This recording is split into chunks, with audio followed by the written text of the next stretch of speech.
گفتن یه حکیمی نشسته بود روی ماسه ها. یه کسی اومد رد بشه، بهش گفت حکیم منو به شاگردی قبول کن.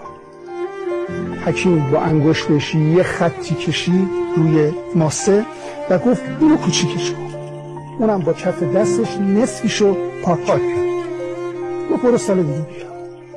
رفت سال دیگه دوباره یه خط کشید روی ماسه، گفت اینو کوچیکش کن. دوباره با کف دستش نصفیشو برد، گفت برو سال دیگه بیا. میخواست شاگردیشو استادیشو بپذیره. سال دیگه اومد و دوباره خطو کشید و گفت استاد حکیم نمیدونم واقعا، شما بگین باید چی کار کنیم. حکیم یه خط بزرگی زیرش کشید، گفت حالا این کوچیک شد. حالا میخوام اینو خدمت بینندگان عرض کنم، لازم نیست با کسی درگیری پیدا بکنی، پشت سر کسی بد بگی، اون کسی که بهت بد کرده.